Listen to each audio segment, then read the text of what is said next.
Hi everybody అండి, పాత్రికేయ మిత్రులకి, మీడియా అందరికీ నా నమస్కారం. సారంగపాణి జాతకం అంటే నా సెకండ్ ఇన్నింగ్స్.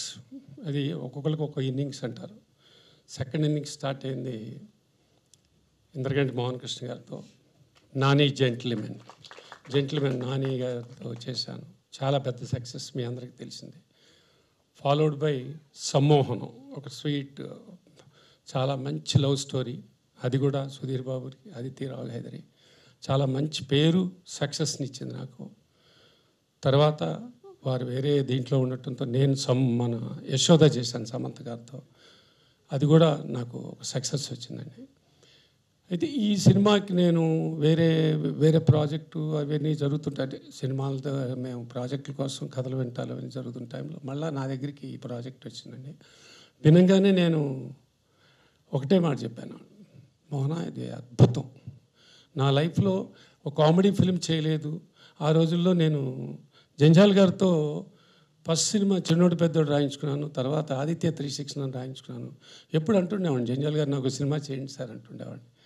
ఆయన చేద్దాంలే కృష్ణ, నువ్వు ఇంట్లో వాడివే కదా, నేను చెప్తాగా వాడు అలా కుదరలేదు, ఆయనతో చేయించుకోలేకపోయాను. కానీ ఎప్పటి నుంచో ఒక కామెడీ ఫిల్మ్ చేయాలి, ఒక అద్భుతమైన పడాలి అనుకున్నాను. అది ఈ సారంగపాణి జాతకం చిత్రం ద్వారా నాకు నెరవేరుతోంది. నో డౌట్ ఎట్ ఆల్, అత్యద్భుతం. మొదట మేము ఆ సినిమాని ఒక డిసెంబర్ ఆ టైంలో ప్లాన్ చేసిన మాట వాస్తవం. బట్ అప్పటికి కొంచెం హర్రీగా వెళ్ళటం లాంటిది, కొన్ని కాంప్రమైజ్ అవ్వాల్సింది. అంటే ప్రాజెక్ట్ అనగానే డేట్ వేసిన తర్వాత కొన్ని పరిగెడతాలు ఇట్లాంటివి జరుగుతుంటాయి. బై దట్ టైం అప్పుడు దాదాపు ఇండస్ట్రీని టోటల్గా నేషనల్ వైడ్గా కూడా అద్భుతమైన చిత్రంతో పుష్ప 2 వచ్చి అది ఒక ఇదిలో ఉన్నప్పుడు ఈ స్వింగ్లో మనం కొంచెం అటు ఇటు కాకుండా ఇదేదో అడ్జస్ట్మెంట్ లాగా మధ్యలో వెళ్తాం కరెక్ట్ కాదనిపించింది. తర్వాత మళ్ళీ ఎప్పుడైనా ఫిబ్రవరి అనుకున్నది కూడా నాకు రైట్ అనిపించలేదు. నేనే డైరెక్టర్స్కి, మన టోటల్ టీంకి చెప్పాను, లేదు ఇది సమ్మర్లో చూడాల్సిన సినిమా, హాయిగా ఇప్పుడు అంత ఫ్యామిలీ అంతా చూడాలి. ఇప్పుడు మన ఎప్పుడైనా అమ్మా నాన్నని సినిమాకి తీసుకెళ్ళాలి అని అనుకున్నామంటే అది వాళ్ళకు పండగలకో, సంక్రాంతికో, దీపావళికో, లేకపోతే ఒక సమ్మర్లోనే చూపిద్దాం అనుకుంటారు. అలాంటిది ఇప్పుడు అటువంటి అంటే మంచి సినిమా చూపించాలి వాళ్ళకి అనుకుంటారు. అలా ఫ్యామిలీ మొత్తం చూడాలనుకుని ప్లాన్ చేయాలంటే అది సమ్మరే కరెక్ట్ అనిపించింది నాకు. 100% నేను తీసుకున్న నిర్ణయం చాలా మంచి నిర్ణయం, 100% అది నేను నమ్ముతున్నాను. ఇంకోటి ఏంటంటే, జాతకాల మీద తీసిన సినిమా. నేను భగవంతుడిని, జాతకాన్ని చాలా బాగా నమ్ముతానండి. నాకు ఎందుకు నమ్ముతానంటే, ఒక స్లాక్ పీరియడ్, ఒక బ్యాడ్ పీరియడ్ ఉన్నప్పుడు ఇన్నేళ్ళేనయ్యా నీకు తప్పదు అని నాకు కొంతమంది చెప్పారండి. అది ఇదేంటయ్యా ఇన్నాళ్ళు ఎలా ట్రావెల్ అవ్వాలి అంటే, అవతల వాడిని ఎంకరేజ్మెంట్, నీ కర్మయ్యా ఇంకా 5-6 ఏళ్ళు ఇలా ఉండాల్సిందే, ఏం చేయమంటారంటే ఏదో ఒకటి చేసుకుంటూ ఉండు అని అన్నారు. మరి నా పరిస్థితి ఏంటి అని అడిగా. అద్భుతంగా ఉంటావు 2015 నుంచి, తిరుగుండదు నీకు అన్నారు. ఆ అద్భుతం జెంటిల్మెన్ రూపంలో జరిగింది, సమ్మోహనం జరిగింది, ఫాలోడ్ బై యశోదలో జరిగింది.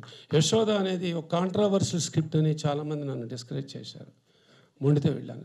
నా హీరోయిన్ సమంత గారిని నమ్మింది, సక్సెస్ అయింది.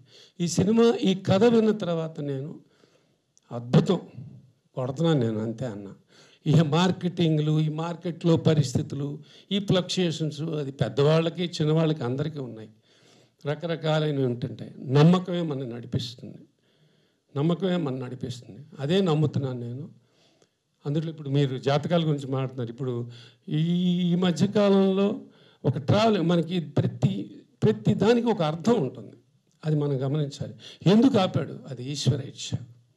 ఆపాడు. ఓహో ఇదా, నువ్వు నాన్న ఉండరా, నేను చెప్తాగా. అలాగే అది నా సరెండరెన్స్ అంటారు. సరెండర్ అయ్యాను నేను. సరెండర్ అయ్యాను. రేపు 18 తర్వాత మీరందరూ ఇదే మాట, అమ్మ కృష్ణప్రసాద్ మామూలుడు కాదురా, ఆయన చెప్పింది కరెక్టరా అనిపించుకుంటానండి. No doubt at all. చాలామంది సెటైర్లు, జతాలు మీద వేయకండి, తప్పు. జాతకం కాదు అక్కడ, నమ్మకం, మన ఎనర్జీ, మన ట్రావెల్ అయ్యేది ఇది. మనలో ఉండే కాన్ఫిడెన్స్, ఆ కాన్ఫిడెన్స్ నాకు ఉందండి. లేకపోతే ఇవాళ almost 35 years, more than 36, 37, 38 years, 40th yearకి వచ్చేస్తున్నారు. కొడతా ఒక సక్సెస్ఫుల్గా నా రేపు ఇండస్ట్రీ నుంచి కూడా నేను సక్సెస్ఫుల్ ఎగ్జిట్ నాకు ఉండాలి పరమేశ్వర అని నేను కోరుకుంటాను. రోజు అంత మంచి పేరునే కాదు, ఇది డబ్బులు కూడా ఇస్తుంది నాకు. ఆ టైము ఇప్పుడు వచ్చింది, మళ్ళా ఈ రూపాయన వచ్చింది. ఇందాక మన మిత్రులందరూ అన్నారు, అందరూ ఆదిత్య 369 నుంచి 5-6 సంవత్సరాలు నా ప్రింట్ అయితే దొరకంది, ఇప్పుడు దొరికింది. నాకు అది పేరుని మళ్ళీ రివైవ్ చేసింది. అది అట్లాగే అంటే ఏదో ఒక మంచి స్టార్ట్ అయ్యే ముందు వచ్చిన ఒక ఇది మాట.